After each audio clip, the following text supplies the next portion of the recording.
हमारे व्यस्त जीवन में ईश्वर की आवाज़।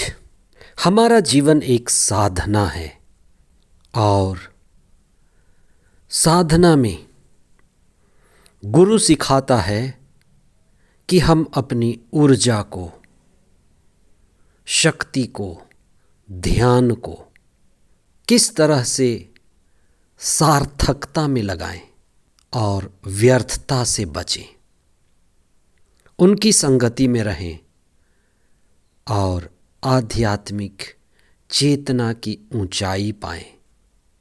आज हम इस पर चिंतन करें।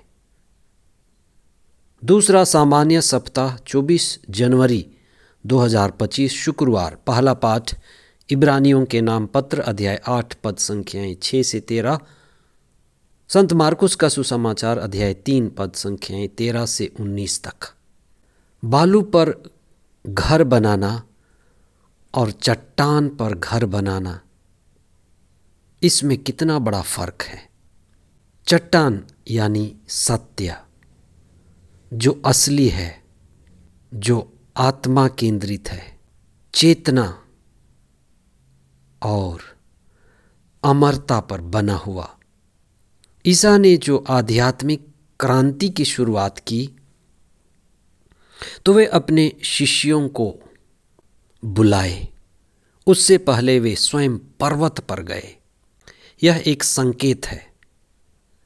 पर्वत एक ऊंचाई है। ईश्वर की उपस्थिति ऊंची चेतना और दिव्यता का प्रतीक है।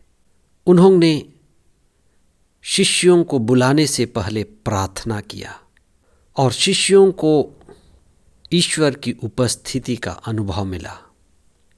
प्रार्थना का अनुभव, ऊंचाई का अनुभव, श्रेष्ठता का अनुभव, उत्कृष्टता का अनुभव, ये ईश्वरीय उपस्थिति का अनुभव था। ईसा ने अपने आध्यात्मिक क्रांति की शुरुआत अपने शिष्यों को बुलाकर, नियुक्त कर क्रांति की नींव डाली। उसी से उनकी आध्यात्मिक क्रांति की शुरुआत जारी रही। शिष्य ईसा के साथ रहकर अपनी आत्मा और चेतना में जागृत हुए। ईसा की संगति में रहते हुए, उनकी शिक्षा को सुनकर, उनके सानिध्य में रहकर, प्रार्थना करते हुए, पवित्र आत्मा की प्रज्ञा में वे बढ़ते गए। ईसा के शिष्यों का जीवन साधना के जीवन से शुरू हुई। हमारा जीवन, मसीही जीवन, हर विश्वासी का जीवन एक साधना है। और साधना यानी जो सार्थक है, सत्य है, दिव्य है, आत्मा है, चेतना है, उस पर अपनी शक्ति, ऊर्जा, समय, सब चीज़ लगाना। आप कुछ समय मौन होकर प्रार्थना करें और देखें कि आप अपनी ऊर्जा कहाँ लगा रहे हैं।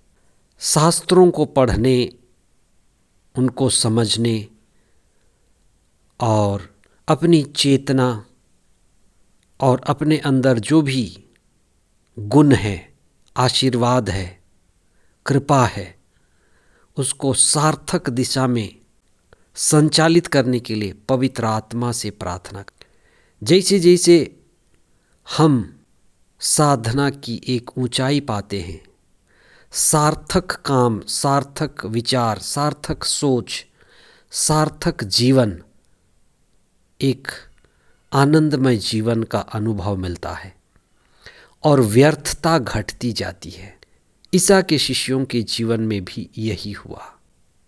हम अपने जीवन को एक ऊंचाई दें, उत्कृष्टता दें। आमीन।